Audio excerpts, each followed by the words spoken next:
Hey, I'd like to welcome you to another episode of Mission Matters. My name is Adam Torres, and if you'd like to apply to be a guest in the show, just head on over to missionmatters.com and click on Be Our Guest to apply.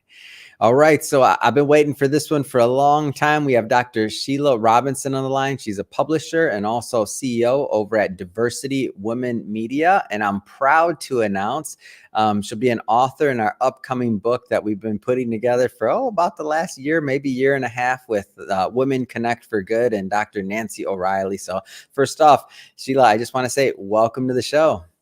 Thank you so much. It is a pleasure and honor to be here with you. I am just very, very excited about the Women Helping Women book with Dr. Nancy. Can't wait till it comes out.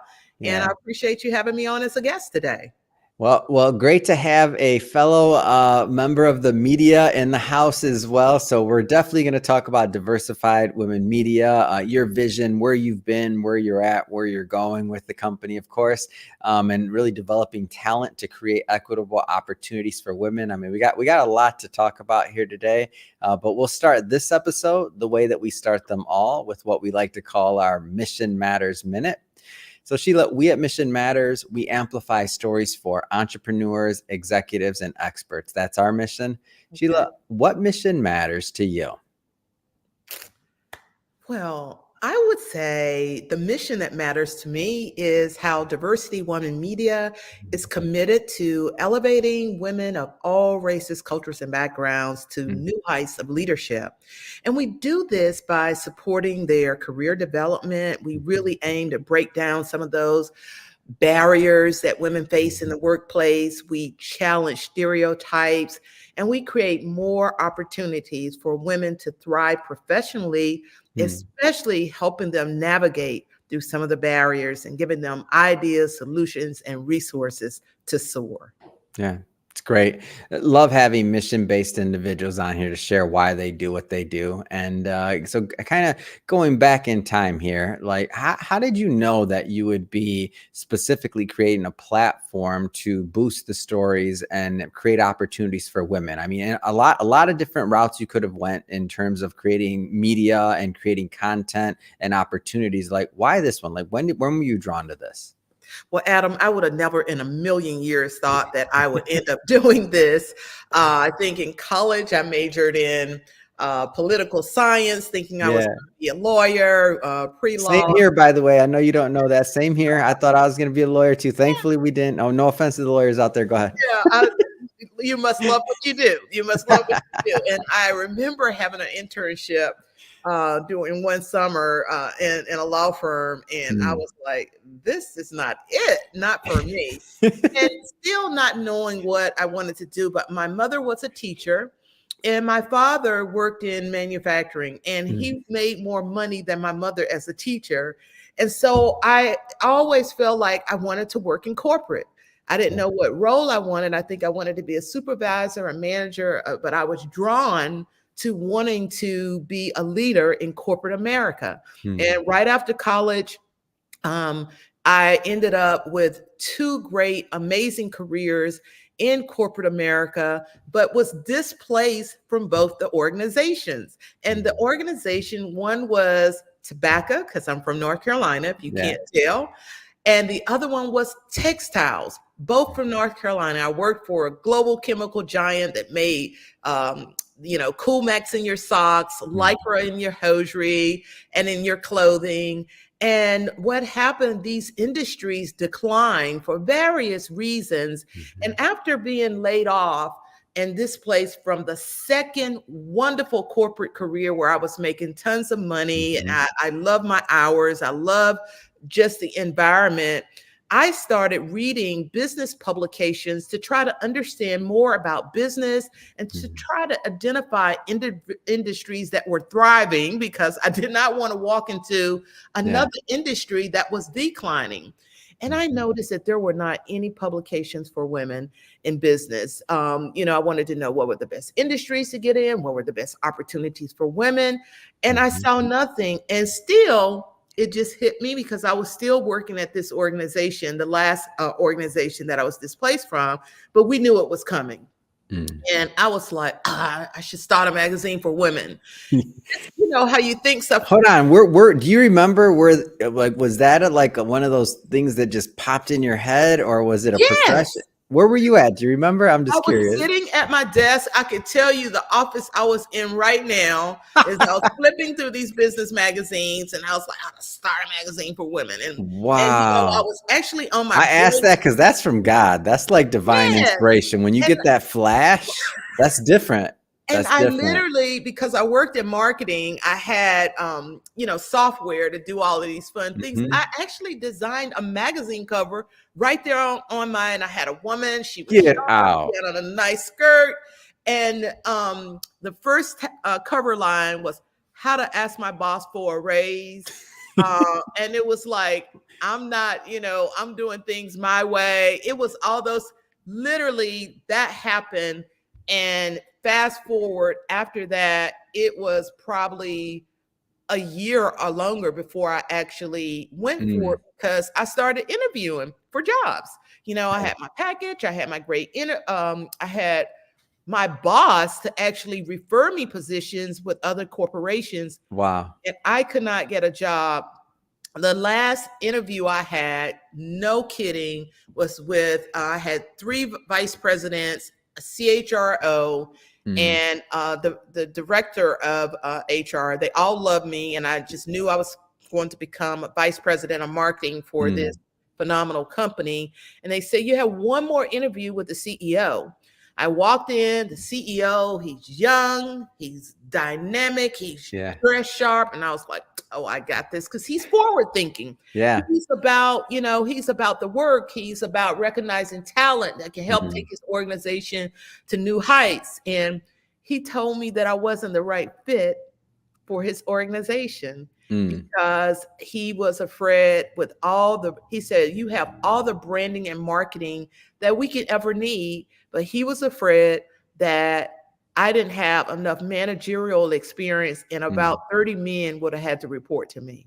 Mm. And Wow. it was immediately after that day, I went home and I started exploring my idea, that vision to start my own publication. Wow. What was your, like, whenever an entrepreneur has has an idea, and you're like, this is a year later, so this thing was like nagging at you, nagging at you, nagging at you. It's almost like you were, I won't say forced, but kind of like the market's like pushing you to do this idea. How did you know, or did you know, like, this was gonna be the one? Like, all of a sudden, like, was it like, how did you know? It was really weird because I needed a job. I needed money. And I, Yeah. I wasn't even thinking about this idea. And I was having coffee with one of my friends. And I was Yeah. like, I've hired coaches. I've had great Hmm. references. You know, all of my stuff is stellar. And I'm baffled. I was beat down. I don't know how Mm. celebrities do it, to continue to Yeah. go out and audition for these roles. And the rejection after rejection Yeah. had started beating me down. And she said, I think you should explore that idea you had to start that Mm. magazine. She said it was a really great idea. And I thought, I don't have any money to start a magazine. Like, I need a job. And she said, I didn't tell you to start it. I told you to explore it.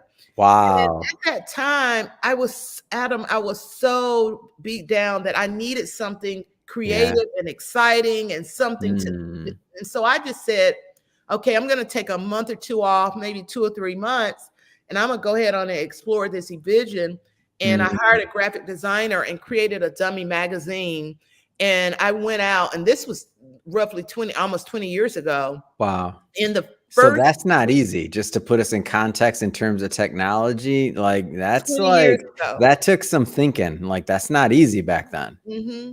And the first week that I started showing it to people to ask them would they invest in it, the first publication was called Career Network, because Mm. that's what I was about. You know, we have got to figure out you know, what our career is going to be like. Yeah. And I had received $16,000 in a week, and people saying, I will invest in you if you bring this magazine to print.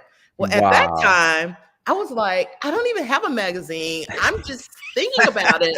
And in 1 week, I have $16,000 in commitment. And it was a Wow. snowball effect after that. Wow, that's I mean, sometimes when you think about like you being pushed towards a destiny and like pushed towards a industry, whether you thought it was going to happen or not, that's amazing. So now I want to continue this narrative. So now you're thinking about this. Part of this reminds me of the first book that we launched here at Mission Matters. So, which is one of the things we're going to be working on together for the book, as we mentioned. But I remember thinking about like some of the people in the beginning that were like, oh no, we want to be in that book, or we'll invest, or we'll participate. And I'm like, but I don't even know how to do a book. All I had, just so you know, was a deck. Right. I had a deck and an idea. I had done a book myself prior, but we're talking going way back to the beginning in terms of anthologies or putting out anything like this. All I had was a deck that basically said, hey, we're going to get together a group of entrepreneurs. We're all going to write a chapter. We're going to put out the book. That's all I had, a deck. And it was like not a good one. And that was it. And then the people, it was almost like by them committing, that gave me the like the belief in, okay, let's do this. There's some people that I'm going to be helping by doing this. So I know where I went next, and it was a painful process of learning how to publish a book. Where did you go next? Well, I had learned so much from my previous role. One of my bosses told me always differentiate yourself from anything else in the market. Another boss told me you had actual marketing knowledge. I had nothing. I was a financial advisor, just for context. I knew nothing about marketing. Go ahead. Well, I knew nothing about money and sales. So okay. There we go. We should have matched up. There you go. Yeah, but I knew marketing, and I knew consumer purchasing behavior. I had set on the side where people had come to me to ask me because I handle advertising in my corporation. I handle advertising, I handle events. So I knew that if I could create an offering that and find out who's buying what I'm selling, then I would be onto something. But it didn't happen that easily. First thing I did, and this is what I share with anyone, whether you're exploring a new role in your job or starting your own business or whatever, to get out and research, join networks. I joined a network called Visions, where entrepreneurs would come, and I just stood up and said, hey, I'm trying to start a magazine and I'm looking for a writer. Hey, I'm trying to start a magazine and I'm looking for somebody to tell me this. I actually went looking at magazines because somebody had told me this. Find something that you want your product to look like. That, and then and emulate it, or reach out to that team and ask them, can they help you? And I knew that I couldn't help I can go to anyone that I was competing with, but I found this natural health magazine, and I ended up meeting the young lady that owned the magazine, and they didn't know how to do events. I knew how to do events, and I didn't know how to do publishing. So they trained me for a while. And then I knew that I just networking, going to events and talking to people who had budgets for this. Like I used to go to Bennett College for Women. I used to go to all of their events, and they would have all these corporations coming in, and I would talk to them and tell them what I was doing. And they said, well, you need to be national for me to invest in you. And so I went out looking for I joined Women in Periodical Publishing out of San Francisco, California. I had never been there before, but I joined this networking group to help me develop and educate and teach me about publishing. And I ended up winning a scholarship to Stanford University's publishing program. At that time, it was held during the summer. And it was the #1 publishing certification you can get in the world. Amazing. And at that time, everything blossomed. I mean, the sky opened. I met Cindy Levy, the editor-in-chief of Glamour, Keith Scales, who had started Vibe magazine. He worked with so many amazing people. I met editors and writers from all kinds of magazines, and created that network. And to this day, I was introduced to my editorial team that are still based in San Francisco, that have been with me for practically 18 years. That's an amazing story. And where did the so I got the original magazine. When the shift? Like when did the banner shift? Like when did everything shift to the current focus? Like how Yeah. did that take place? Well, that took place like really year 3, because year 1 I was developing, started my LLC. Yep. Year 2, I had this regional magazine in Borders and Barnes and Nobles. I wasn't making any money, Yeah. and the advertising dollars I was getting was breaking even, but it was enough to let me That's an know. accomplishment in media. Hold on. That's a big Yeah. I accomplishment. was breaking even, It's amazing. and then when I was told, look, you got to become national. So around year 3, I changed my brand to a national brand because the regional pub would not have made it nationally. Yeah. And so year 3, the name changed, and it just took off. I would say the first 10 years of the business, I really didn't have large profits and could barely pay myself. But, and they say when you start a business in about the 3 to 4 year period, you could expect not to make money until 3 or 4 years. And so if you say the 2 years as a regional, and then give myself 2 plus, I would say 8 in 10 years, it was like my income, it blew up. Yeah. It blew up. So it was We have so many similarities on the timeline. So our first brand was Money Matters Top Tips. And around that year 3, year 4, like our aim was that it was too niche, and that we would never be a global brand with that. Like that's too niche. So we were thinking like, what's going to be the global like footprint? Just in terms, and so that's where we moved from Money Matters Top Tips, which was super niche, to Mission Matters, which actually matched our content more actually. So it was more aligned with both mine and the other co-founder, Chirag Sagar, our vision ultimately. But it did take that first 3 to 4 years to really like get that messaging down. I feel like it's kind of, unless you, I mean, maybe if you're from the media space and all that, but I was coming from a different space. Maybe you have it all right in the first place, but I don't think I could have sat in a room and brainstormed Mission Matters, or even the potential of that vision long-term to be able to help people and create that platform for others to tell their story. So I love your story because it parallels and it's just so interesting. Even the time period just parallels so much. So I'm like, it's amazing. It's a great story. Well, I love Mission Matters too. So how did, and maybe at what point did it, I know you mentioned doing events, you knew how to do that early on as well, but at what point did your vision for the whole, just the whole ecosystem of it all, when did that take place for it to be like this multi-dimensional platform? And I don't know, maybe it was always there, but now, okay, so we're up to the point to where the timeline is you have a magazine, now you have a national magazine, but what I know you for as well is the events, the platform, the community, like all those things. Where did that part of the vision come in? Well, we're missing a very important time period that took place, and I know that you're going to remember it coming from the finance industry. 2008? What? 2008. Okay. The level setter of who's the last woman or standing or man or whatever. Yeah. Person, so when I started the business, I started out doing what other platforms do. They survive on advertising. They survive on advertising. They survive on how many people get your publication. Yep. And so the first 3 years I did that.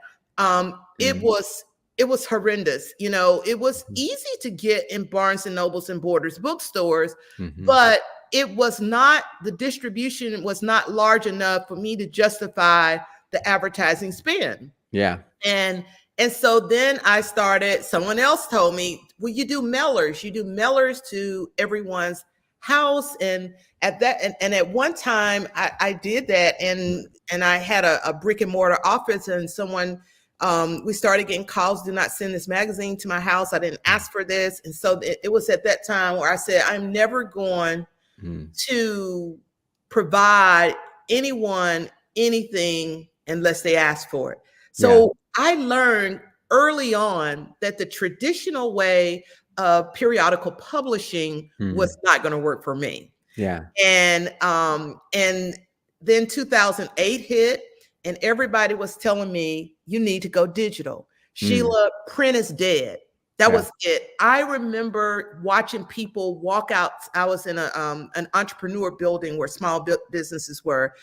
I still have the vision of people walking out with computers and everybody shutting down their offices and everything. And I'll never forget that I was like, at that time, I hated digital. And I knew that I was not going to become a digital publication.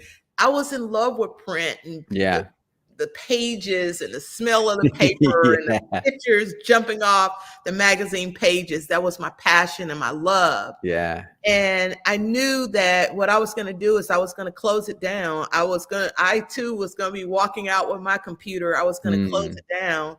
And I was sharing with the receptionist, and a young lady walked by me, and I'll never forget. I don't know who she was, but she heard me. And she said, "You can't shut Diversity Women down. What about us?" And we turned around, and she said, "Finally, a publication that does not tell me what color lipstick that I have to wear. One that inspires me and motivates me about my career." She said, "This publication is not about you. It's about us." Dang. She was a little sassy something as I got to know her. That hits. It hit a spot. Yeah. Not to mention, unfortunately, I didn't think I heard her. I still wasn't listening because mommy got to pay bills. But I did hear her. So, and then at the same time, unfortunately, I was going through a divorce. I had found out the exact same time that my marriage was ending. And so for some reason, I did not end the business. After I got situated in my new place of separation, I remembered my years at DuPont. Oh, one other quick thing. I had gone to an event. All of this is the same period. Yeah. And to hear Mark Cuban speak in Atlanta, Georgia. Whoa. Okay. And it was hundreds of people there. And I knew I was not going to get near this man, but I somehow was walking where I knew he was walking, and I was looking for the opportunity. And he got on the elevator, and I jumped on the elevator with him. And I said, "Mr. Cuban, I just have a very quick question for you." I was like, "I have a magazine that it's amazing. I know it is." And I said that everybody's telling me print is dead, and they're telling me I should go digital. What do you think? I'll never forget his words. He said, "What do you think?" I said, "Whoa. I don't think print is dead." He said, "Well, that is what you should focus on. You should focus on what you think, what you believe, and you figure out a strategy to make it happen." And so the company, no. Come on, give him Mark. You better watch saying this out loud. That shark might ask for a check. No, I'm just like, shark, come get me. Come get me, Mark. I'm telling you, if he would have said to me, I don't even know if he would have said to me, "Young lady, you need to find another business," I'm not even sure I would still be here. Wow. But he said to me, words matter. Words matter. Need to figure out a way to make what you believe in work. And then the other young lady telling me, "This is not about you. This is about me." Man. And I feel that my work is purpose driven. Yeah. You know, because I used to say, why couldn't I have invented Twitter? You know, why did I have to think of one of the hardest businesses to run that, you know, it didn't make me a multimillionaire. Okay. Yeah. But it's purpose driven, because guess what? I know this for a fact. My work has made many women millionaires. And I know women that, because of my work, they have created businesses and sold for millions. Because of my work, they have advanced in their career and they are making millions. So purpose driven. And I look around, and year 19, I've been blessed with everything I ever dreamed of. Yeah. I wish I could retire, but I can't. Yeah. So my work is purpose driven, and it's not time for me to hang it up yet. I love it. And I think about going kind of a level deeper to, so now originally, obviously it was 2008, which crushed, I mean, many people, like many people. You got this personal consulting from Mark Cuban in the elevator. That's amazing. It's an amazing story. And so now where do you go from here? Like, how do you start rethinking or reimagining just your business and how you're going to make it happen? And I ask this, by the way, because, you know, a lot of people watching, or post-pandemic, people are pivoting, adjusting, doing other things. Like where do you go from there? Well, what did Mark Cuban tell me? He said, you need to figure out a strategy Yeah. to do what you believe in. And I remembered, and by now I'm in my new place. I'm Yep. single again. I'm in my new place. And I took those little sticky yellow, what do you call them? Yeah, yellow sticky notes. Yep. When you walked into that apartment, it was yellow sticky notes everywhere. I created an entire different business model. I knew I was never going back to that old advertising business model, smelling out, saying I got a 500,000 distribution. Yeah. I decided to use the business model that I had when I worked in corporate America, where I could offer someone a bundled package. They can sponsor an event and get registrations. They can sponsor an event and get an ad in a magazine. They can, I had at that time, I have 2 masters and a doctorate of education, but at that time I've always done leadership training. They could get leadership training, and I've written 3 books since then. So I just started bundling packages and going to areas that invested in talent management, because all corporations have a talent management department, a chief human resource office, or even a diversity office where they want to invest in programs to help their organization, the talent in their organizations advance. And so that was the beauty. That was the new strategy that I came up with to save my business in 2008. And it just took off. Wow. That's interesting, because that's not too far ago from thinking about like making the decision of digital, not all the other components there, but also it's like maybe even folding up shop. Like, to go from there to reimagining, to rethinking, and then to creating something sustainable. Like, that's why I love doing this. It's like hearing these entrepreneur stories got me fired up. I'm like, what other problems can we solve, and other things can we do? Like, it makes it super interesting. But then this is also how things progress. So if you think about even that first, when you were thinking about not doing it, all of the magazines, and that was how many years roughly ago was that? Just roughly. Like when we're talking 2008. I'm sorry, that's when it was. 2008. So we're talking about, well over a decade ago. And so how many? 2010. I was moving. Yeah. So you helped another generation already with your work. And that's something to be said. You already have a whole nother generation being inspired by your work. What keeps you going? Like, what keeps you motivated in this? Because media is hard, publishing's hard. People ask me sometimes, like, how do they advise that I get into the industry? I say, I don't advise it. Go get a job. Go do something else. This is hard. So that's what I normally say. That's not your advice. That's mine, by the way. I'm not putting those words into you or projecting onto you. But like, what keeps you going when things get tough? Yeah. And things got tough many, many times. Yeah. And it was, I can remember one time I was like, you know what, I am not going to be able to have a livelihood off of this. This is working. People are loving what I'm doing, but this breaking even every year is just not going to work. I need to make some money.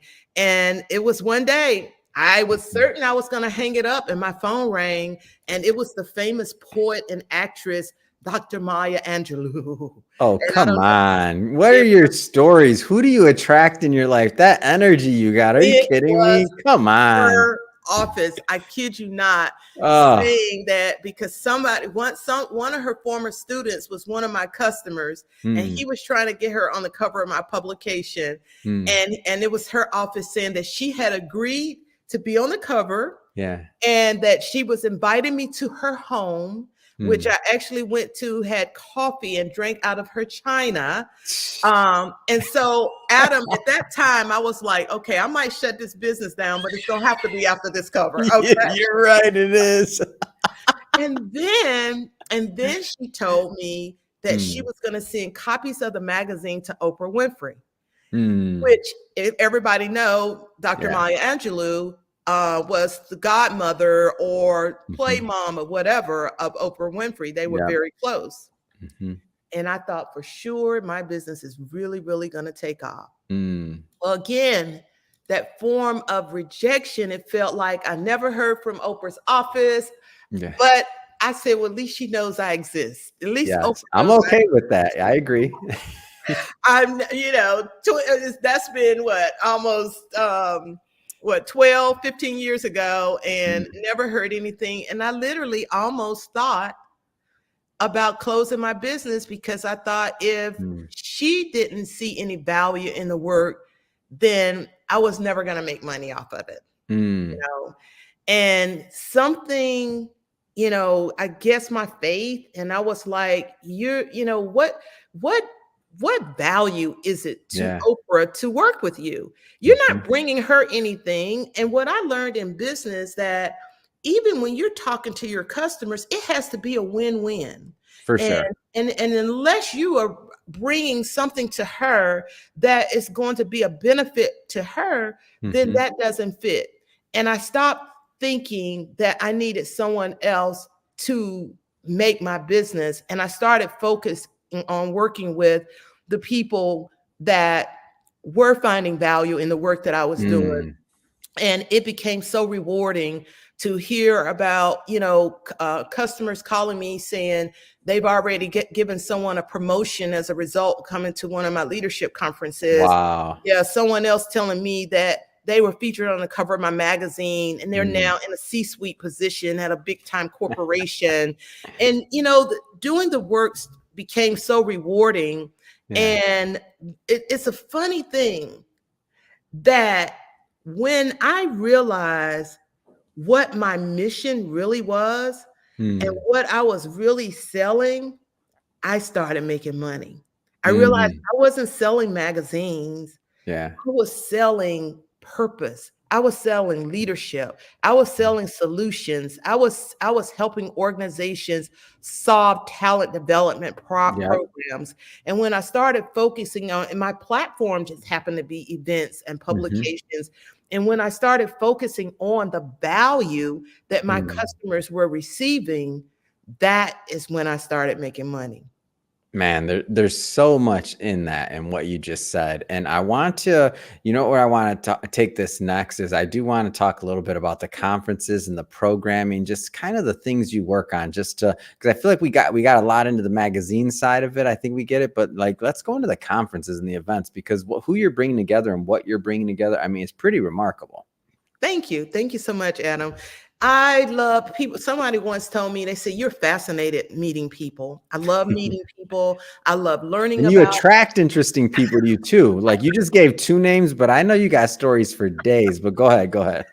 I'm fascinated with meeting people of all races, cultures, and backgrounds, and men too. We love our men. We can't do this work without you. We wouldn't be here without you. So we know you, we love you. And I have a section in a magazine called Male Allies. And sometimes I have a panel, our Men at Work panel that are working to support us. So when you come to my conferences, there is a science behind learning. And that's what I have learned. There is a science behind learning. And so you could put someone in an environment and you can give them all the education in the world, and they'll walk out and leave and forget what they just heard if the environment wasn't right. And so I made sure that I create and develop programs and events where transformation will take place. And I'll tell my team, the people that come cannot leave the same way they came. Wow. And that's my secret sauce, is creating programming to make sure that transformation takes place. And when they go back to their companies and the leaders call me and say, hey, that's the best. I've sent my women to 20 conferences this year, and yours is number one. That keeps me going. That's huge because conferences are hard to do. A lot of moving pieces, a lot of people involved, a lot of it's not like it's hard to host conferences, in my opinion. So putting together the programming, everything else, it's amazing. And you also do webinars, am I right? So you do some webinars and you do some online connecting too. I feel like most people had to do that once we started getting into the pandemic. Is that still going on? You're still doing webinars and creating other opportunities? Yes. So the webinar started during COVID when my customers, and I thought it was over during COVID. You're talking about 2008. So I was just going to say, we go back to 2008 and now we're like, oh my God, all the business owners, I got to put it out there for them. The entrepreneurs out there, they know nobody saw that one coming. Yeah, because I do live events. I have a publication where Barnes and Nobles is closed now. Oh my gosh, stop. It hurts. Marketing dollars are the first to go. Who's going to give me an ad? So during COVID, I thought it's over. And, I'm laughing just so I don't cry, Sheila. I always recommend I tell people I have an A plan, a B, a C, and a D plan. So I'm like, it's time to kick the B plan in. And the B plan was, I'm surrounded by universities and become a college professor. And I thought for sure, if we survive this, if the world doesn't die, I'll just go out and get, because I'm still educating, I'm still doing what I love, and I'll be another demographic of a younger generation before they get to the workplace. And my phone started ringing off the hook. My customers, what's your contingency plan? What are you gonna, and I'm like, I know what contingency means, Adam, but I'm like, what? Like, what do you mean? I'm in shock that they are still finding value in this work during this time. And customers were saying to me, your audience needs you more than ever. And that message right there, I pulled in my network. I believe in creating a network, and I went out to find out what is one of the most innovative platforms that was out there for virtual learning. And I started hosting webinars just on getting psychologists, Harvard psychologists, to be on to tell women, how do we go from our bed to our computer? How are we going to make it? And it started, the webinar was called Moving Forward, that we've come so far, we can't afford to go one step backwards. So how do we continue to move forward in the midst of this? And I remember getting someone to do a workshop on visibility. Like we as women barely have a voice. We got to fight for our seat at the table, right? In the corporate room. So we're now on Zoom cameras. How do we continue to have visibility? So I did workshops on creating visibility on Zoom, like anything. And so that started, and still to this day, free of charge, we give out Thriving Thursday webinars where we take a temperature check every month to make sure you're thriving in your career and you're just not surviving, whether it's self-care, idea, solutions, and resources to do your job better. And you can find out more about these free events on diversitywoman.com, as well as our conferences and events. You can visit diversitywomannetwork.com and become a member of our e-learning portal. We actually now have a membership-based e-learning portal where you get free group coaching every month as a member of that. And so I've had to innovate over time. I eventually had to go that digital route. If you're interested, I started getting people from all over the country, the world, contacting me saying, is your magazine in this region yet?